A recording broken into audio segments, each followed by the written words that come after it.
Gancho para aventuras de RPG utilizando fatos históricos reais e bastante curiosos. Você sabia que até o início da Segunda Guerra Mundial os nazistas tinham uma unidade para procurar relíquias e artefatos mágicos? A ideia era confirmar que os alemães de fato seriam descendentes de algum tipo de raça pura e superior a todas as outras raças humanas. Como se o humano tivesse raça, né? No filme do Capitão América, inclusive, nós vemos o Caveira Vermelha liderar uma unidade da Hydra na busca de relíquias e artefatos mágicos, que no filme acabam se mostrando como sendo artefatos ligados a Asgard. Na vida real, não foi o Caveira Vermelha e a Hydra que buscaram essas relíquias, mas sim a chamada Sociedade de Ahnenerbe.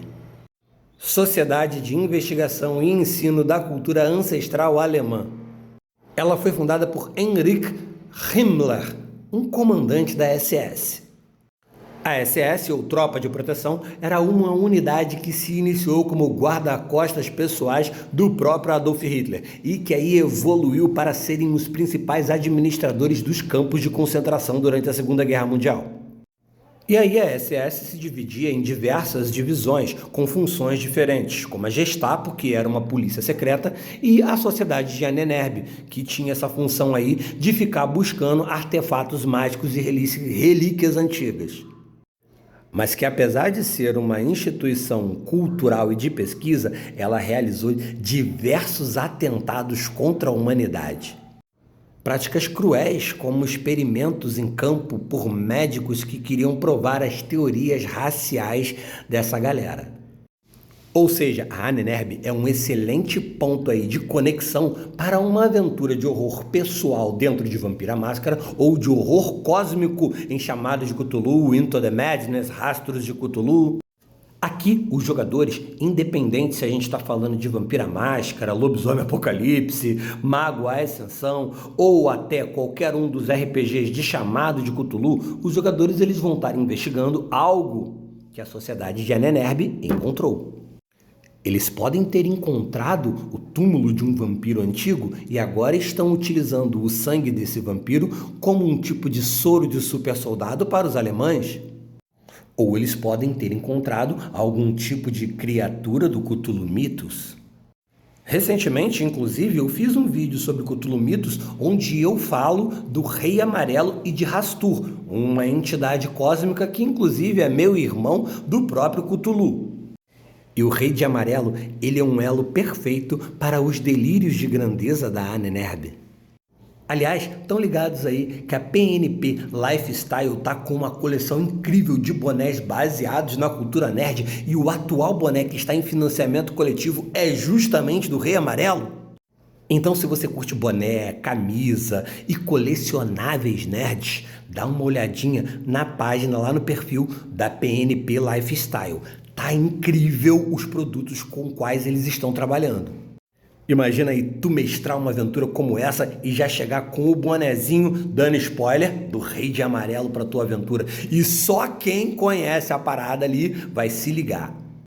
E se você está procurando um sistema para estar jogando uma aventura de Chamado de Cthulhu, pode ser o Chamado de Cthulhu 7ª edição, mas também você pode estar buscando aí o Into the Madness, que você encontra na editora brasileira Nozes Studio. E se você utilizar aí o cupom Professor Leandro 15, você ainda garante 15% de desconto na compra desse livro aí. Mas voltando à premissa da nossa aventura aqui, especificadamente aqui de Chamado de Cthulhu, daqui a pouco a gente fala de vampiro. O grupo aí de expedição dos nazistas podem encontrar um livro e um signo. O signo amarelo, do qual eles podem achar que é uma runa proto-germânica de poder absoluto. Já imaginou os jogadores presenciarem o início de um culto ao Rei Amarelo enquanto lutam para não fazerem parte daquilo? Os alemães, inclusive, no início, eles podem acreditar que tudo que eles estavam encontrando ali sobre o Rei de Amarelo indicaria que o Rei de Amarelo é um ancestral deles de raça pura. E depois já começarem um movimento messiânico de que um dia esse Rei de Amarelo retornaria para liderar o Reich Eterno. Na verdade, essa pureza que os alemães estão buscando ou que eles acreditam ser descendentes, na verdade é o vazio da entropia que vai consumir as suas mentes e as suas almas. Os soldados, então, eles passam a utilizar o signo amarelo em seus uniformes e os oficiais de alta patente passam a usar máscaras pálidas de seda que escondem os seus rostos.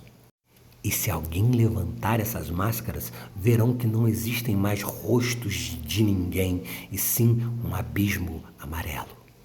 O objetivo, então, dos jogadores passa a ser destruir o manuscrito original que estava falando sobre o Rei Amarelo e, conforme ele vai sendo lido e estudado, transformando aqueles oficiais, fazendo essas mutações acontecerem. Ou seja, eles vão ter que salvar os nazistas para que eles não se tornem algo ainda pior.